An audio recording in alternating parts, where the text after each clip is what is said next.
How are you doing? Good afternoon. I'm doing terrifically well. What a delight. I'm delighted that you're able to visit us in Western Canada.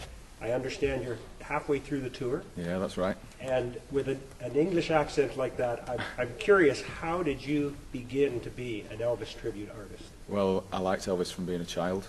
I watched his films, listened to his records. A lot of the music rubbed off on me. My uncle was in bands in the 60s and 70s.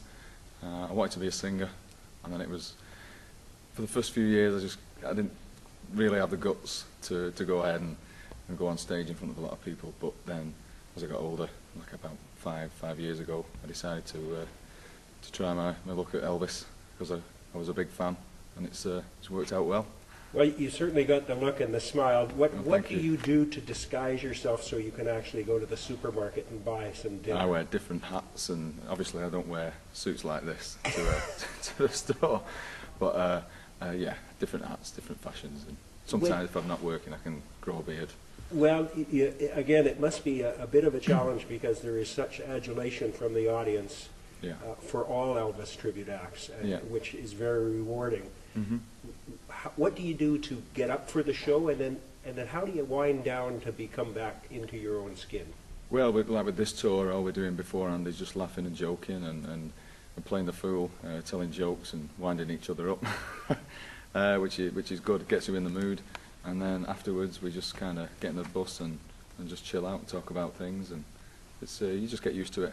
Well, you've got a super band behind you, and that must be very supportive. And they're a heck of a bunch of guys that have played together a long time. They know the tunes. Yeah. They really respect the artist. What were some of the influences that you had as a young fella, that musically? Well, I liked all kinds of music. I was a Michael Jackson fan as well, but there was something about Elvis that stuck out. I like the Beatles. I like the Stones, Queen. Anything that sounds good is what I like. Understandable.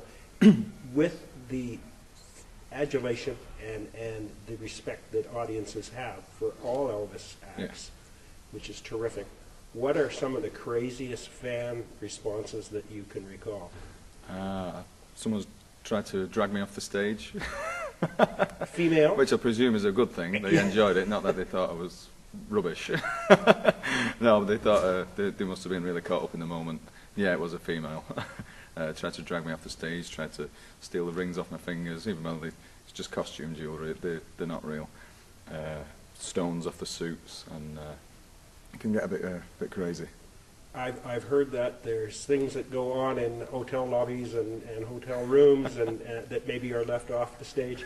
You're on stage next. You've got a great big band behind you with the horn section and the backup singers. Yeah. What's your favorite songs in your set? Tonight, I've done a couple of songs that I haven't done for a long while. There's a song called I Lost You, which Elvis did in 1970, which is the kind of era that I like from the Elvis point of view.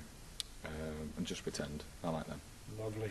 Well, we're certainly looking forward to the show. We'll let you go. Have you got any last message to your fans that are out on the YouTube land? If you haven't seen the show already, it's Elvis Elvis Elvis. Make sure you buy a ticket.